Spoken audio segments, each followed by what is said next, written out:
지금은 돌아가셨습니다마는 최필근 목사님이라고 하시는 유명한 목사님이 계신데, 그분이 쓰신 몸소 체험한이라고 하나 있습니다. 아직 목사가 되기 전 시골에서 전도사 일을 보고 있을 때 일인데, 노회를 참석하려고 짐을 꾸려서 짐을 짊어지고 길을 떠났습니다. 교통수단이 발달하지 않았던 때라서 하루에를 잡고 걸어야만 했습니다. 근데 저녁 나절이 되자 갑자기 비가 쏟아져서 더는 길을 갈 수가 없게 되니까 이 목사님은 하는 수 없이 주막을 찾아들어서 하룻밤을 묵어가기로 했습니다. 젖은 옷을 벽에 걸고 보따리를 머리맡에 놓고 잠을 자려고 하는데, 주인이 다른 사람 한 사람을 데리고 와서 이해를 구합니다. 빗속인데 어떻게 하겠습니까? 빗속에 온 손님인데 죄송하지만 방이 하나뿐이니까 함께 주무셔야 되겠습니다. 부득불 낯선 사람과 한 방에서 함께 밤을 보내게 되었습니다. 새로 들어온 손님은 호롱불에 어렴풋이 보이는 모습이 좀 험상궂게 생겼어요. 그 사람도 역시 간단한 목례를 하고는 옷을 벗어 걸고 윗목에 누워 이내 잠을 청합니다. 방은 좁은 데다 날씨는 구겨져 있고 몸도 젖어서 좀처럼 잠이 들질 않았어요. 목사의 마음에 문득 이런 생각이 들었습니다. 저 사람이 도둑이나 강도가 아닐까. 언뜻 벽에 걸려있는 옷이 생각이 미치면서 주머니에 손목시가 있는 것이 생각이 났어요. 더구나 시계줄이 밖으로 흘러나와서 등잔불 빛을 받고 반짝거리고 있어요. 저 사람이 도둑이라고 하면 저 시계는 어떻게 해야 되나. 그 생각에 미치자 일어나서 시계를 꺼내어서 보따리 속에 집어넣었어요. 그래도 마음이 놓이지 않아서 고민하는 중에 보따리째 가지고 가면 더 큰일이 되게 아니겠는가 생각하고 이런 생각을 하니까 잠이 천리 밖으로 달아났어요. 아주 기분이 아주 고약합니다. 생각하니까 잠은 천리 밖으로 달아났고, 보아하니까 그쪽도 잠이 오질 않은지 몸을 뒤척이고 있는 것 같아요. 때마다 목사님은 나도 자지 않고 지키고 있다라고 하는 뜻으로 헛기침을 합니다.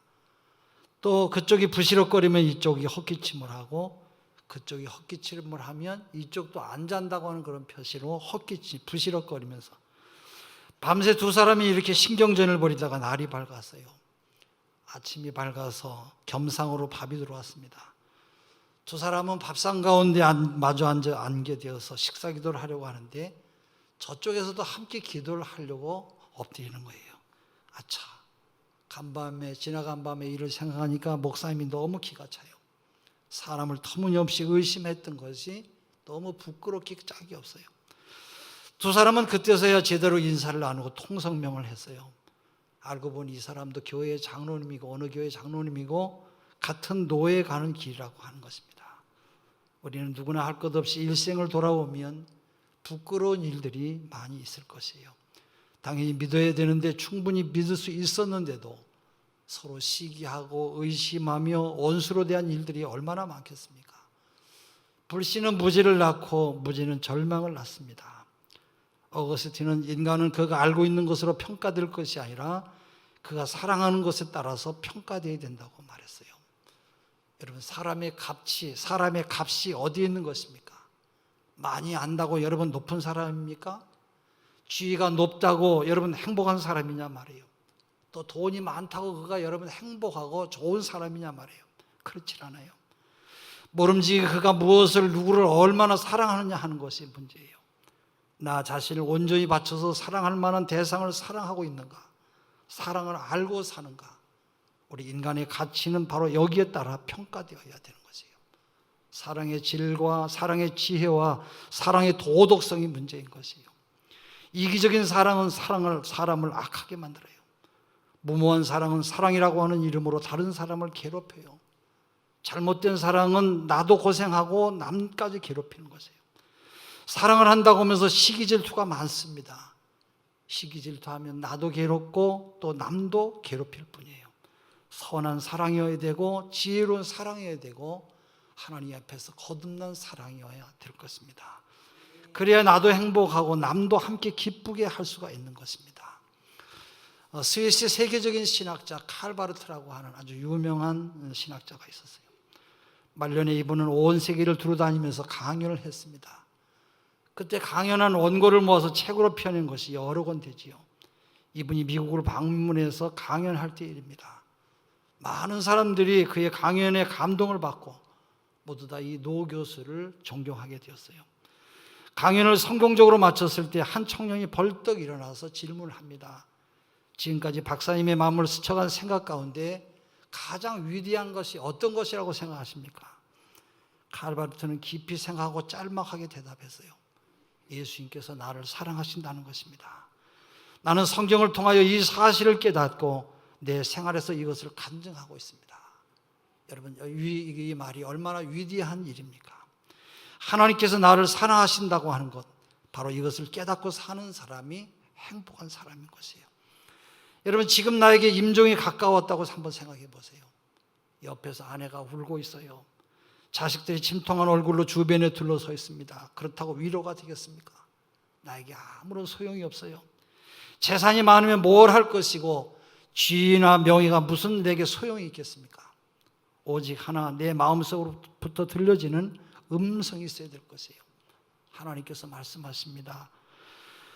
하나님께서 뭐라고 말씀하시냐? 내가 너를 사랑한다. 과거 어느 때 내가 너를 사랑했고, 내가 어느 때 너를 건져줬고, 어느 때 내가 너를 보호해줬느니라. 하나님의 사랑이 확증되는 것 이상으로 더 귀한 것은 이 세상 어디에도 없는 것이에요. 또한 사랑의 소통이 문제예요. 사랑의 소통에 문제가 있는데 사랑에 대한 믿음과 올바른 지식이 없이는 사랑의 열매가 맺혀질 수가 없는 것이에요. 모름지기 사랑을 알아야 되고 사랑을 믿어야 되고 그 사랑에 내 생명을 통째로 맡길 수가 있어야 되는 것이에요. 그러므로 내 사랑을 알게 하고 믿게 하는 것이 으뜸의 덕이요 으뜸으로 아름다운 일이 되는 것입니다. 동시에 또한 가장 어려운 일이 되기도 하는 것입니다. 우리는 부모가 되어서 자식을 사랑합니다. 그러나 자식은 부모가 자기를 얼마나 사랑하고 있는지 모르고 있어요. 때로는 자식을 사랑하는 나머지 아픈 마음으로 매를 들기도 합니다마는 자식은 그런 부모를 원수로 생각하는 그런 생각도 있어요. 마음속에 원한을 품습니다. 여러분, 얼마나 기가 막힌 일입니까? 부모 같은 매에는 나의 이 아픈 마음을, 이 간절한 사랑을 알아달라고 하는 깊은 부모님의 뜻이 스며 있는 것이에요. 호세아 4장에서 하나님께서 말씀하십니다. 공동 번역에 보면 이 하나님의 마음을 제발 알아달라고 그렇게 말씀하고 있어요. 여러분, 사랑하는 사람에게 문제가 있어요. 사랑의 언어가 바로 되려면 이해와 희생이 따라야 돼요. 상대방을 이해하는가? 상대방의 처지에서 사랑하는가? 상대방을 위해서 나를 희생하는 자가 바로 문제인 것이에요. 동시에 사랑받는 자에게도 문제가 있어요. 전적으로 믿었는가? 겸손하게 수용하였는가? 받은 사랑에 대해서 감사하고 있는가가 바로 문제인 것이에요. 이 두 가지를 가능케 하는 것이 있어요. 사랑하는 사람과 사랑받는 자 사이의 효과적인 소통 방법은 바로 시련인 것입니다. 여러분, 부부지간에도 보세요. 부부지간에도 그저 사랑하는지 하지 않는지 모르게 살고 있어요. 그냥저냥 살 때는 사랑의 대화도 없어요. 그러다가 누구 하나가 덜컥 몸져 누우면 그때서야 사랑하게 되고 바로 사랑한다고 하는 것을 알게도 되고 사랑받는다는 것을 느끼게 또 됩니다. 인생 20, 50에 비로소 사랑의 소통의 효과를 내는 것이에요. 사업이 형통하고 바쁠 때는 사랑을 하는지 않는지 잘 알 수가 없어요. 실패하고 곤경에 처했을 때야 이 사람이 나를 사랑하는구나. 내가 진정 사랑하는 사람도 바로 이 사람이구나 하는 것을 깨닫게 됩니다. 마음 깊은 곳으로부터 사랑의 소통이 이루어지는 것이에요. 자식과도 마찬가지예요. 보통 때는 덤덤하게 지내다가 어려운 일을 당하면 그제서야 진지한 사랑을 나누게 되는 것입니다. 성경이 우리에게 말씀하시는 사랑의 언어요, 사랑의 클라이막스는 바로 우리를 위해서 돌아가시고 부활하신 십자가인 것이에요. 그러나 여러분, 말씀을 가지고 불만으로 삼는 사람들이 많이 있어요. 하나님이 정말로 나를 사랑하신다고 하면 내 손에 돈을 쥐어주셔야지, 내 손을 들어주셔야지, 하나도 나를 안 들어주면서 나를 사랑하신다고 엉뚱하게 그러면 십자가만 쳐다보라고, 나에게 이러니 사랑의 언어가 통하겠습니까? 여러분, 그러나 이것이 하나님께서 선택하신 지혜로운 사랑의 언어인 것이에요. 내가 너를 위하여 희생하노라, 독생자를 십자가에 못 박아서 사랑을 보여주노라. 그 내용, 그 방법 그대로를 전적으로 받아들일 수 있을 때에 전적으로 그 하나님의 사랑을 믿을 수가 있을 때 우리가 구원에 이르게 되는 것입니다. 너희들이 이렇게 하면 그때부터 내가 사랑하마. 앞으로 내가 너희들을 이렇게 사랑할 것이다. 이런 성경 말씀이 여러분 어디 있겠어요? 성경이 말씀하는 복음은 이렇습니다. 이미 내가 너를 사랑했노라. 내가 하나님과 원수 되었을 때에 내가 바로 너를 사랑했다. 그렇게 말씀하고 있어요. 내가 나를 모를 때 내가 사랑했다. 내가 죄 중에 빠져 있을 때 내가 너를 사랑했고, 영원한 멸망할 수밖에 없을 때 내가 채찍을 들어서 너를 일깨워서 하나님께로 인도했다라는 거예요. 그러니 내가 너를 사랑한다고 하는 것을 알아라. 너가 좀 제발 알아라, 깨달아라, 믿어라. 새로운 세계를 말씀하시는 것이 아니에요. 새로운 환경을 말씀하시는 것도 아니고 바로 거기에 사랑이 있었다고 하는 것을 깨달으라고 하는 것뿐인 것이에요. 내가 지내온 날 내가 당면했던 구체적인 현실들이 하나님이 내게 향한 구체적인 사랑이었어요. 하나님은 분명코 우리를 사랑하셨어요. 하나님께서는 우리가 이것을 깨닫고 믿고 당신께 전적으로 믿고 위탁하기를 원하고 계세요. 탕자가 집에 돌아왔어요. 돌아왔기 때문에 용서한 것이 아니라 이미 부모님은 용서하고 하나님은 용서하시고 기다린 것이에요. 1953년 어느 날 미국 샌디에이고 근교에 있는 화려한 저택에 전화벨이 요란하게 울렸습니다. 그 집 안주인이 전화를 받습니다. 한국 전쟁에 참전했던 아들이 돌아와서 해군 본부에서 전화를 한 것이에요. 어머니, 내가 돌아왔습니다. 어머니 너무 반가운 나머지 빨리 올 것이 전화는 왜 전화를 하고 있냐 다그쳤어요. 그런데 미리 전화로 알려드릴 것이 있습니다. 제가 사랑하는 친구 하나를 데리고 가려고 합니다. 물론 데리고 오라고 어머니는 말을 합니다. 근데 이 친구는 부상을 당해서 눈을 하나 잃었습니다. 팔과 다리도 각각 하나씩밖에 없는 불구입니다. 부모가 없어서 내가 데리고 함께 살려고 그럽니다. 그래야지. 그리고 어머니가 한마디 실수를 했어요. 너가 얼마를 데리고 있을 생각이냐? 한 1년 정도 데리고 있을 거냐? 아닙니다. 일생 동안 내가 함께 살려고 합니다. 너 군대 갔다 오더니 감상주의자가 되었거나 사랑은 그렇게 쉬운 것이 아니란다. 처음에는 몰라도 점점 지겨워질 것이다. 더 있으면 짐이 되어서 무겁게 느껴질 것이다. 그저 잠깐 동안만 함께 지내기로 하거라.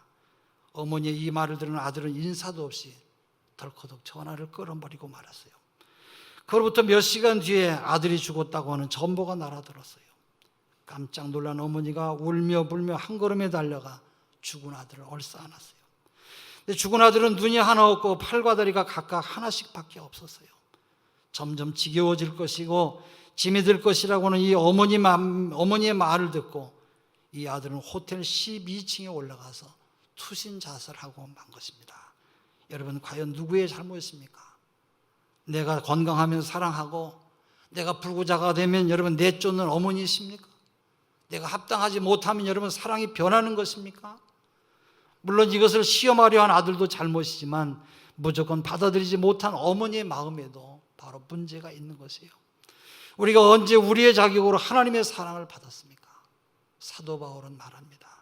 내가 하나님과 원수 되었을 때에, 내가 하나님을 모를 때, 내가 하나님의 은혜를 모르고 살 때에 하나님께서 나를 사랑하셨다고 고백하고 있습니다.